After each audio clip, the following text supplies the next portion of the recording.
Hey, are you struggling to find a class to play in Baldur's Gate 3? Well, I'm here to guide you and showing you how every class works in Baldur's Gate 3.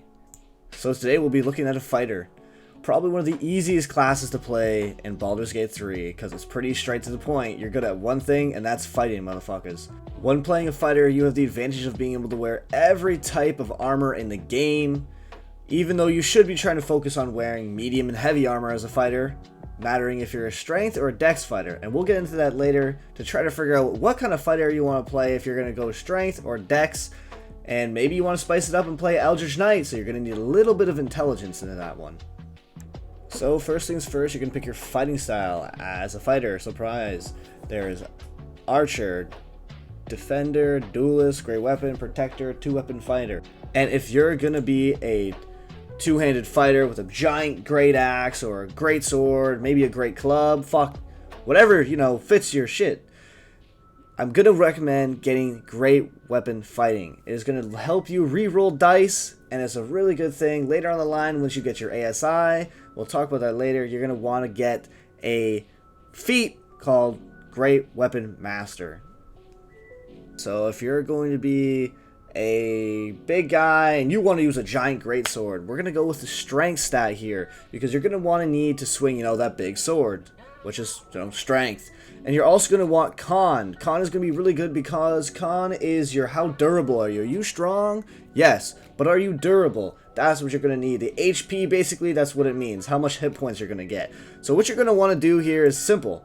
You're going to forget all about this wisdom charisma shit, because you don't need that. You want to hit hard and you want to be a tanky boy. You don't need dex either, because you're going to be wearing heavy armor. So let's just get rid of those stats and put them into strength and to con as much as you can, and then make sure everything is not negative, and at least so it's positive or at least neutral. And let's say you want to be a dex fighter. Well, a dex fighter, you want to use, let's per se, two weapons at the same time. You will, oh man, I want to have, a rapier in one hand and a dagger in the other. Maybe you want two rapiers in two hands, maybe two short swords. You're going to need the dex stat. Dex is going to be good because that's what their dex weapons are, a finesse weapon. Finesse weapons need dex to work. So that's a really good, you want to put your dex to the max you can. And no matter what, at the end of the day, you are playing a fighter. You should have good con as a fighter, because you're going to be a frontliner, because you need a lot of hit points, because you're going to be taking a lot of the hits for your team. That's your job. So a dex fighter, big dex, big con, take away strength. You don't need it. You could put it in strength if you want, but you don't really need it. Now let's say that you looked in the future and you wanted to be an Eldritch Knight. You will need to take some points in intelligence. But if you want to live the rest of the game with a crown on your head that you can get early game that will boost your stats to 17 immediately, you can do that with putting no points in intelligence. I'll talk about that and maybe in a different video, but that's just for now. So congratulations, you hit level 2 now. You get the ability called Action Surge. Once per short rest or long rest, you get to use this. All it does is give you an extra action to use. So for a good example, you walk up to some bozo, you smack him on the head, and then you're like, oh, that's my action. Well, I want to smack him on the head again. Action Surge, and you smack him on the head another time. Once you get later levels, as a fighter, you'll have the ability to use it to hit twice in one action, so that means 4 hits in one turn. Now beware, it is once per short rest. And finally, you've hit level 3. Now you have an option to choose between multiple subclasses here. First up is the main one most people go for, Battle Master.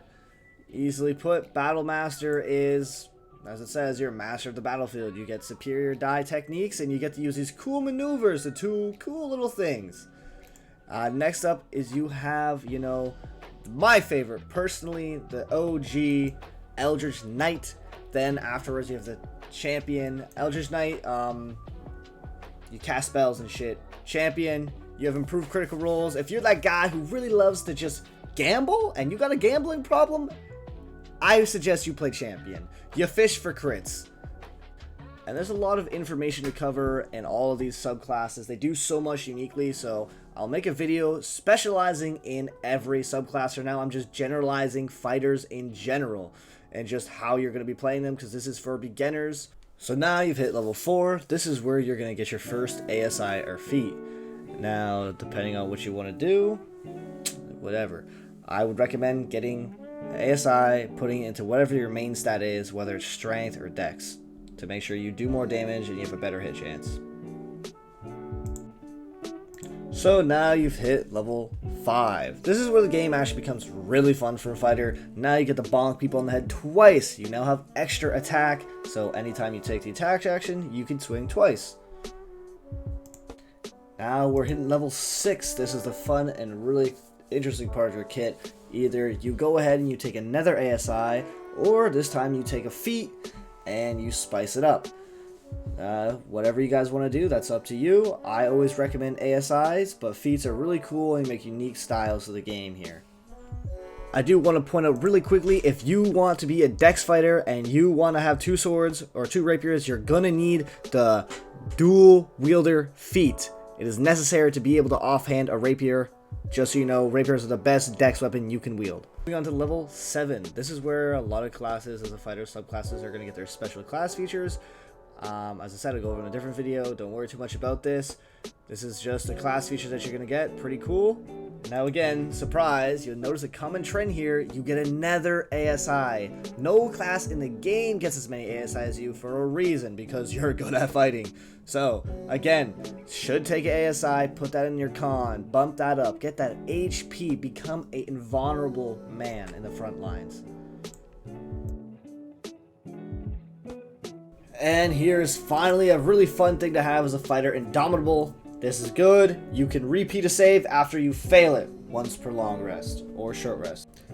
And we finally reached level 10. You now get another class feature, subclass feature. So whatever your subclass is, this is what it will be here. For champion, it is another fighting style. For others, it's whatever. And now we reach level 11. The fun time as a fighter for the next whatever long. You get 3 hits, man! On an action, you can swing 3 times. You know how many people you can bonk? You action surge? That is 6 motherfuckers you're beating up with 1 turn. Oh, it's crazy. Poor lad who gets hit by those 6 attacks. And another shocker. You get a ASI at level 12. This is, you know, I would recommend probably taking a feat at this point, because all your stats are probably juiced. Maybe you want to be better in saving throws, so you up your con and whiz. Hey, that's whatever you want to do. But this is level 12. And this is for, like, complete noobs. So, like, if you don't know that, this is some good, helpful information real quick. Dex. If you're a dex fighter, you're going to go want medium armor, not heavy armor, because your dex modifier will base off of that armor. If you're a strength fighter, you're going to want to go heavy armor because you have no dex, meaning you don't get any benefits from wearing medium armor, so you're going to want to have a heavy armor, so you're going to want strength. And just some side notes, I didn't upgrade my dex to 20 because I have something from the Hag to give me a 1+ in dex, so I had a 20 in dex there even though it said 19. And that is it for the video today, guys. Tell me if you enjoyed it. Tell me what class you want next, or maybe you want me to go subclasses next. It doesn't really matter. I'll do, you know, either or. But it was nice seeing you guys around here. I'll see you in the next video.